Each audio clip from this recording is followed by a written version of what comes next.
One of the most confusing times in my life was when I first started working for a law firm.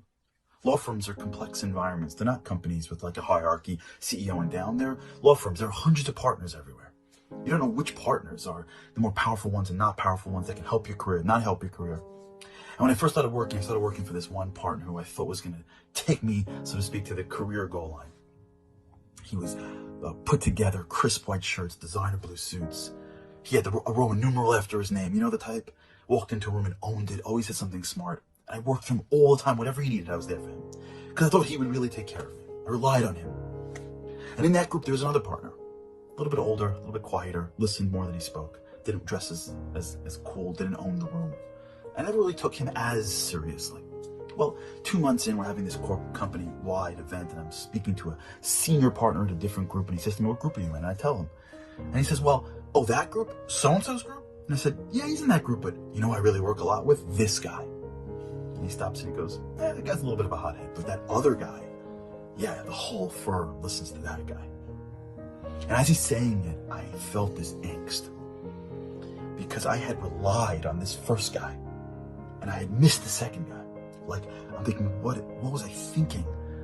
Like, was I respectful to him? Did I listen to him? And I'm trying to go through every single conversation I ever had with him to think that I just messed myself up by relying on the wrong guy. In many ways, that's what's going on right now. There's an angst in the world. There's an angst in our minds, and that angst is coming from something. What that angst really is that for our whole lives, we've relied on the material world, on the physical world. We rely on doctors for our health and employees for our livelihood and the government for our security.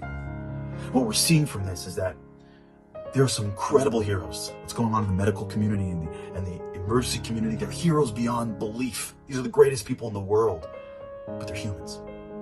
And they're trying their hardest, but they can only do so much. What we're seeing right now is the material world saying, we're trying, but we're limited. And all of a sudden we're realizing that while we can interact with them and work with them and engage in them and try our hardest in that world, if we rely on them, they can't deliver for us right now. And what's happening right now is that there's another world that we've interacted with, the spiritual world, with the creator of the universe. And for many years, we've sort of played to that world, right? Of course we pray, but like when the boss walks in, then I get nervous. Like, of course I ask for health, but when the doctor says you'll be okay, then I feel okay. Like, of course I ask for security, but when everything works out in the government, right? That's where my emotions went, of course. What's happening now is this angst that I believe is taking place internally, which is, I may have relied on the wrong party. Because I can only rely on God. He's the only one that can save us. He's the one that can take care of me at this level. I can work here and I can respect it, but I can only rely on Him. This isn't just what happens to us now. This is actually what happened to the Jews in Egypt. This is Passover. Because in Egypt, the Jews realized that they had to make a choice. Egypt, which was the epicenter of civilization and culture and philosophy and medicine, or follow God out into the desert with nothing, with no food or water, and rely on Him. The choice that took place in Passover was the shifting of relying on the physical world to the spiritual world, of learning how to interact with the physical world without relying on it, and learning how to really rely on God. That angst that we feel was the angst the Jews felt. Passover isn't a holiday we're commemorating anymore. Passover is a holiday we're reliving right now.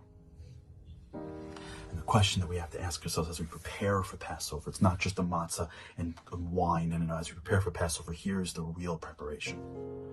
Am I going to spend my time trying to continuously grasp the physical world? More news, more news, more news, more news, more news. Or am I going to spend my time now starting to develop a deeper relationship in the spiritual world?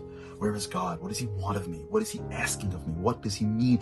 What can I do to interact more, to get deeper, to be more spiritual, to learn more about His world, my heritage? We right now have an opportunity to not only remember the Jews of Egypt, to relive the Egyptian experience, and to be able to be the same types of people that God took out of Egypt, but today, with faith,